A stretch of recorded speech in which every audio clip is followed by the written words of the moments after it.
Tá fácil, né? Acertar o alvo. Porra, Tá muito por uma prático. situação. Diga. Vocês diminuíram a fatia no Alasca em Braskem, Petrobras e Vale? Isso num primeiro momento. A gente já voltou razoavelmente na Braskem e na Petro. Na Vale ainda menos. Mas isso foram as três que a gente diminuiu para poder, no momento da queda e do pico de incerteza ali, a gente comprou bastante Suzano e Klabin. E a gente fez caixa na Braskem, na Petro e na Vale. Na Vale, porque era a única commodity que não tinha caído ainda. Então, a celulose já Aproveitar o tinha lucro, desabado. né? Colocar o lucro no É, bolso.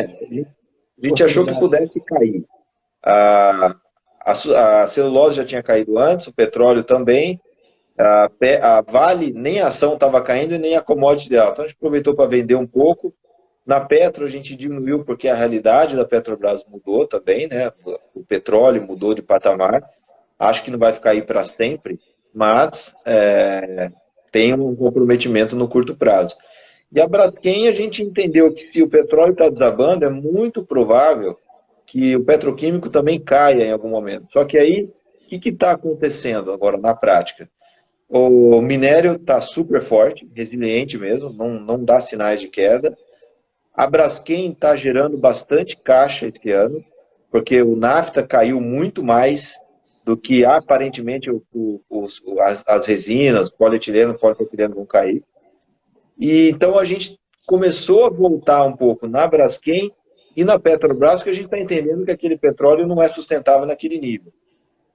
Para isso a gente voltou a diminuir um pouquinho a Suzano e a Klabin, e a gente adicionou bastante posição, bastante percentual do fundo em Cogna em Magazine, bem lá no olho da crise, lá em março, vendo algumas coisas que o Corona pode deixar de legado, né? Eu acho que e-commerce, ensino à distância, vão sair ganhando nessa história. Então a gente aproveitou para tirar um pouquinho da Suzano da Clabin também para aumentar nessas duas. Mas não matamos nenhuma posição, a gente só fez rebalanceamento. Ô, Henrique, nós temos uma expectativa de PIB para 2020 negativo. Não é? Sim. Ninguém está esperando alguma coisa positiva para 2020. Se acontecer, vai ser uma coisa espetacular, maravilhosa para todo mundo, mas ninguém espera isso. Não é? Isso pode prejudicar na recuperação da Bolsa brasileira. Ela tem uma relação, mas também não é direta.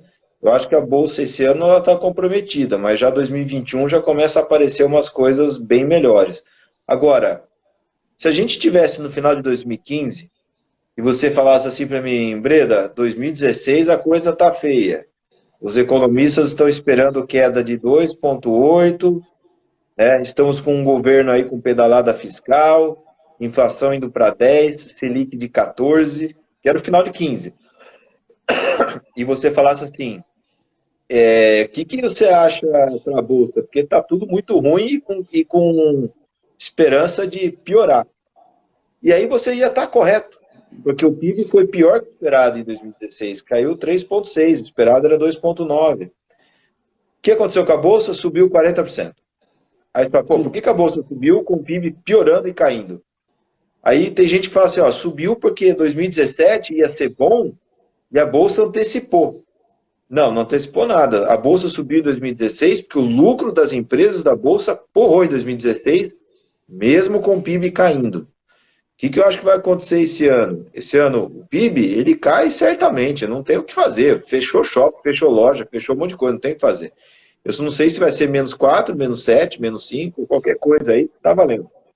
Só que a medida do PIB é a soma de 8 milhões de CNPJs, de empresas, e todos os consumidores juntos.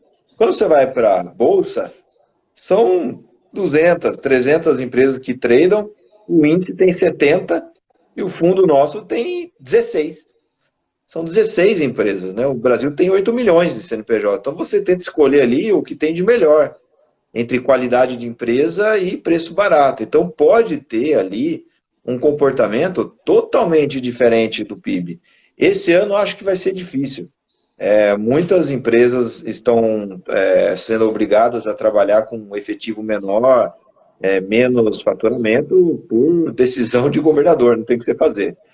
Mas no segundo semestre, quando você começa a ter recuperação olhando para 2021, eu acho que a recuperação da Bolsa dá para ser muito mais rápido do que a recuperação do PIB. Mesmo porque na Bolsa dificilmente uma empresa morre. E na economia real vai ter um monte de empresas já sumindo do mapa, né? Existe sempre a expectativa da Bolsa. A Bolsa é gerada por expectativa, né? E às vezes a expectativa da Bolsa ela leva a Bolsa num patamar maior antes da recuperação da economia. Quando existe essa percepção de que é só expectativa. Na verdade, a Bolsa reage muito ao lucro das empresas hoje. Então, você fica vendo o comportamento do preço e o lucro líquido das empresas é muito justo, é muito juntinho. Só que você pode ter o Bradesco subindo lucro com o PIB caindo. Você pode ter o PIB indo mal e a Vale bombando de faturamento e lucro líquido. Então, você pode ter empresa desconectada do PIB em geral. E você pode ter empresa que está totalmente inserida no PIB doméstico e está crescendo. Então, vou dar um exemplo. Imagina a própria Magazine Luiza. Ela tem 2% do varejo nacional. Vamos supor que, ao longo desse ano aqui, ela saia de 2% do varejo nacional para 3%. E vamos supor que o varejo encolha 10%. Então, o que aconteceu com ela? Ela aumentou 50% no faturamento de 2 para 3 e depois encolhe 10% porque o setor encolheu. Ela cresceu. Mesmo assim, ela cresceu porque o faturamento de uma empresa, ela pode ser, em essência, quebrado em dois pontos básicos, que é o tamanho do setor dela, se o setor cresce ou diminui, e o quanto que ela cresce ou diminui dentro do setor. Se o setor encolhe, mas ela cresce ali dentro, ela pode ter aumento de faturamento com queda de PIB. Então, por isso que a relação nunca é tão direta entre PIB e Bolsa, e por isso que você vê o Luiz Alves, o Barça, o Parisotto, eles não fazem estimativa de PIB, não adianta nada. Você tem que olhar empresa por empresa, para saber a dinâmica própria dela. Mas a gente não deixa de ter uma opinião sobre o PIB, que acho que vai ser muito ruim mesmo, né? Estou perguntando do setor elétrico. O que você pode falar do setor elétrico na Bolsa? Pergunta aí dos nossos internautas aí. Olha, normalmente é um setor mais seguro, né? Resiliente, gera caixa, paga dividendo. A última vez que a gente teve alguma coisa no setor elétrico foi em 2012. A gente teve alguma coisa de CEMIG e aí a gente começou a sentir cheiro de problemas nas usinas, a Dilma ia tomar a usina, mexer na regra, a gente caiu fora, a gente nunca mais voltou. Hoje é muito mais uma questão de foco nosso, a gente não está dando muito tempo, muito foco no setor, mas a gente olhou Transmissão Paulista, a gente achou ok, a Taesa também, outra que sempre chamou a atenção nossa, a gente gosta, antiga Tractebel, a Engie, agora a gente sempre fica de olho nela. Então, eu não estou olhando a fundo, mas não tenho nada contra, não, sem bola preta. Acho que se alguém quiser olhar, acho que deve ter oportunidade ali, sim. Farmacêutico também, estão perguntando agora aí, setor farmacêutico, indústria farmacêutica, é uma boa? Olha, o setor é bom, agora tem que ver se acha empresa barata ali, né? A Raia Drogasil é uma baita de uma empresa, mas eu não acho barata, né? Então, e Profarma acho complicado e BR Farma já quebrou, então não tem muito o que fazer. Tem pouca empresa para olhar. Se eu fosse gastar tempo para olhar uma a fundo, seria a Raia Drogasil. É um setor que tem, acho que 60 mil farmácias no Brasil. A Raia Drogasil deve ter entre 2 e 3 mil. Eu não vou me espantar se daqui 10 anos a Raia Drogasil tiver 6 mil farmácias. Não dá para crescer muito, né? Mas também não estamos investindo nelas, não. Teve uma outra pergunta aí que passou aí. Você falar um pouquinho do Alaska Black, o BDR nível 1. Sim, esse daí ele tem a mesma carteira de ações que os outros fundos. Ao longo do tempo a gente tem alguma coisa adicional neles, né? O que a gente teve de 2015 até março de 2020 são posições de câmbio e juros. O câmbio é uma forma de a gente comprar bolsa no Brasil em dólares bem mais barato do que bolsa em reais. Então você compra bolsa, compra ações e vende dólar. Mas você ficar vendido no dólar, puramente, você fica totalmente suscetível ao Banco Central. Se o Banco Central faz coisas do tipo que ele fez hoje, o câmbio vai subindo muito, né? Você perde nessa ponta.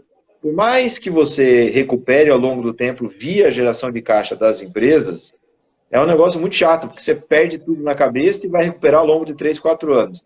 Se dá para evitar isso, a gente dá um jeito. Então, o que a gente fez para evitar isso? É você ficar vendendo juros curto. Então, a gente veio fazendo isso de 2015 até março de 2020. Então, o que perdia no dólar, ganhava bem, bastante nos juros, estava ok, é um combo para a gente que faz sentido, e com isso a gente consegue investir na bolsa em dólares. Mas em março, o juros começou a não nos defender mais no câmbio. O mercado ficou totalmente disfuncional, foi a queda mais rápida que a gente viu, né, da bolsa, mais rápida da história mesmo. A gente já viu queda maior, mas nessa velocidade a gente nunca tinha visto. E ali a gente optou, durante 5 ou 6 dias, a gente optou por zerar essas posições. A gente foi zerando, zera um pouco e volta um pouquinho. Zera mais, volta um pouco, zera, vai testando até uma hora que a gente fala, não dá para ter. A gente ficou uns 1 ou 2 semanas long only, somente com carteira de ações.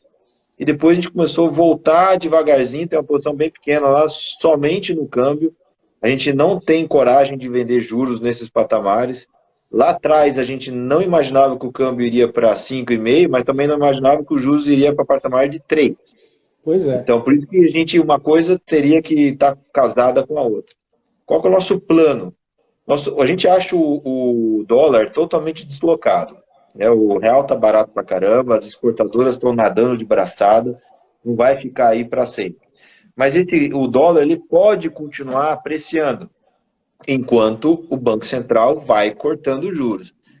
Quando a gente achar que esse Banco Central chegou no piso, eu acho que não chegou ainda, pelo linguajar do Banco Central... Você ainda acha que pode cair mais um pouquinho? Eu acho que pode cair mais. Quando a gente achar que bateu no chão, não sei se é Selic de 2, 2,5, não tenho ideia. Aí a gente começa a ter um pouco mais de coragem para voltar com o câmbio vendido, sem a necessidade de vender juros, porque ele já vai ter batido no limite. Então, o Alaska Black BDR ele tem essas possibilidades. A gente chegou a estudar ações americanas. Se o S&P tivesse caído para perto de 1.500 pontos, provavelmente uma ou outra companhia americana a gente teria no fundo, mas teria que ter caído muito mais as ações americanas. Então, segue, por enquanto, carteira com ações brasileiras, 10, 15% de